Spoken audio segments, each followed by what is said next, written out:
अवधूत चिंतन श्री गुरुदेव दत्त श्री स्वामी समर्थ।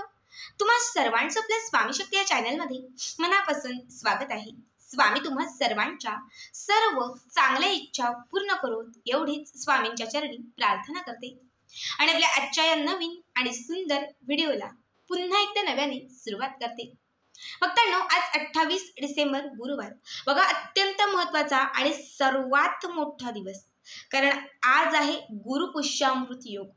खरं तर ज्याही गुरुवारी पुष्य नक्षत्र येतं किंवा ज्याही पुष्य नक्षत्रावरती गुरुवार असतो तर त्याला गुरुपुष्यामृत योग असं म्हटलं जातं। हा योग शुभ गोष्टींची खरेदी करण्यासाठी किंवा शुभ कामांची सुरुवात करण्यासाठी अत्यंत महत्त्वाचा आणि विशेष समजला जातो। म्हणजे गुरुपुष्यामृत योगाच्या दिवशी तुम्ही सोनं चांदी खरेदी करू शकता, एखादं वाहन घेऊ शकता, नवीन गोष्टींची म्हणजे व्यवसाय असेल तर व्यवसायाची सुरुवात करू शकता। सगळ्यात चांगल्या आणि शुभ गोष्टी करण्यासाठी हा योग जो आहे तो अत्यंत महत्त्वाचा मानला जातो। या दिवशी आपल्याला आपल्या गुरूंची, माता लक्ष्मीची आणि भगवान श्री विष्णूंची सेवा करायची असते। बघा, दिवसभर तुम्हाला जेवढी जमेल तितकी किंवा त्यापेक्षाही जास्त सेवा करण्याचा प्रयत्न करा, कारण हा जो योग आहे हा लवकर किंवा सारखा येत नाही, तर खूप कालांतराने आणि क्वचितच असा येणारा हा योग असतो। या 2023 मधला हा शेवटचा योग आहे, त्यामुळे अत्यंत महत्त्वाचा आणि विशेष दिवस आहे। खरं तर आजच्या दिवसाचे किंवा मार्गशीर्ष महिन्यातील या गुरुपुष्यामृत योगाचे जे जे उपाय आणि ज्या ज्या सेवा आहेत ह्या मी तुम्हाला मागच्या काही व्हिडिओमध्ये सांगितलेल्या आहेत। आत्ताच्या या व्हिडिओमध्ये मी तुम्हाला एक विशेष आणि सर्वात महत्त्वाची सेवा सांगणार आहे। बघा, आज सायंकाळी आपल्याला या एका झाडाचं पान आपल्या घरात घेऊन यायचं आहे।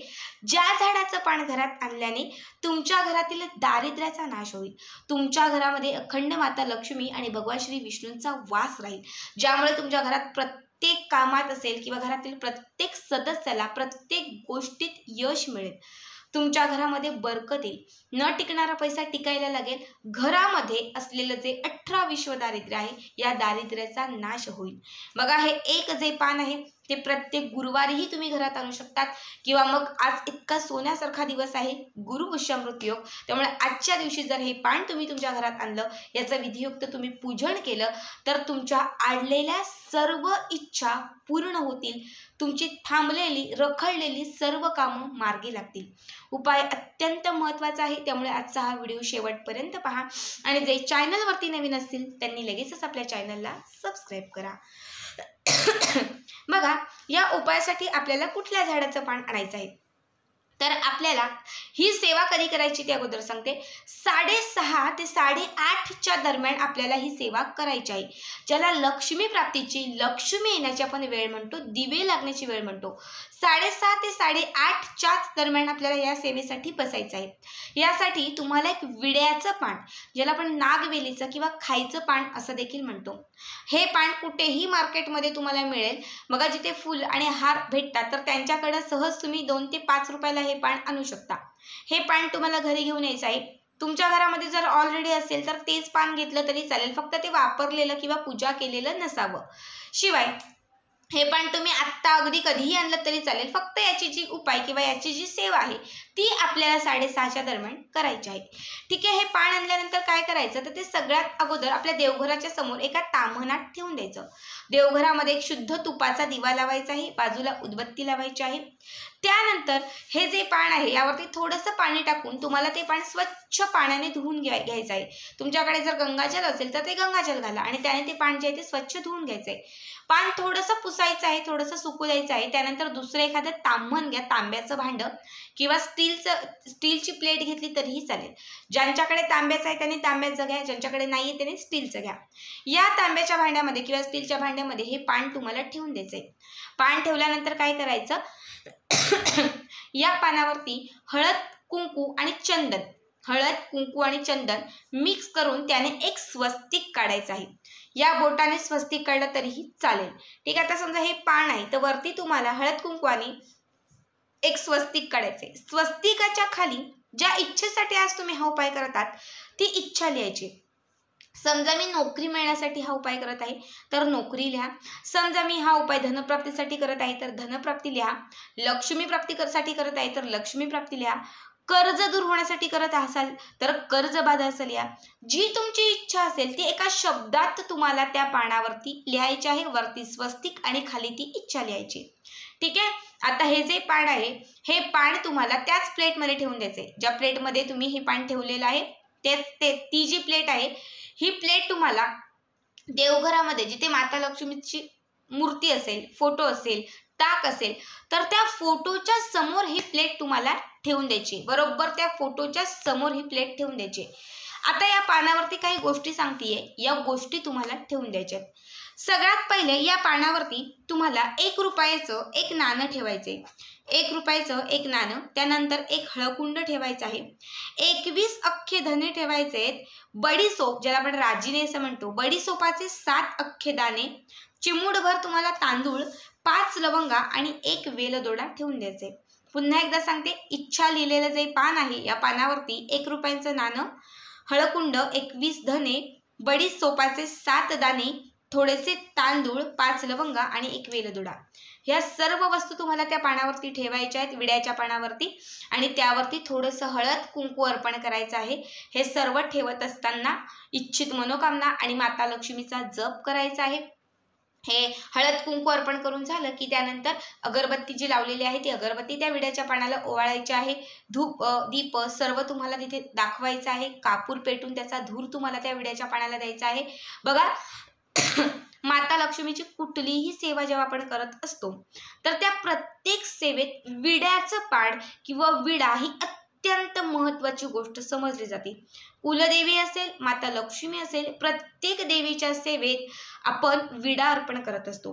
विड्याशिवाय माता लक्ष्मीची कुठलीच सेवा ही पूर्ण होत नाही. बऱ्याच लोकांना माहिती नाही की आपण जेव्हा देवीची ओटी भरतो ही ओटी तशीच ठेवतो. बघा, ओटीत दुसरे एखादी वस्तू कमी ठेवा, पण त्यामध्ये विडा ठेवा. विडा ठेवलेलं म्हणजे विड्याचं पान ठेवलेलं किंवा जो विडा बनवलेला असतो तो विडा जेव्हा आपण ओटीत भरतो ना, आणि ती ओटी जेव्हा आपण देवीच्या समोर ठेवतो, देवीला अर्पण करतो, तेव्हा ती ओटी देवी क्षणात स्वीकारते.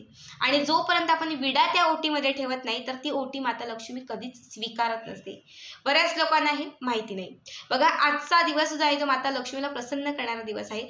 त्यामुळे हा इच्छा प्राप्तीचा विडा आपल्याला माता लक्ष्मीला अर्पण करायचा आहे. ठीक आहे. हा विडा तुम्ही माता लक्ष्मीच्या समोर ठेवून हे सगळं काही ठेवलं, धूप दीप सगळं काही दाखवून झालं की त्यानंतर तुम्हाला महालक्ष्मी अष्टकम 16 वेळा म्हणायचंय.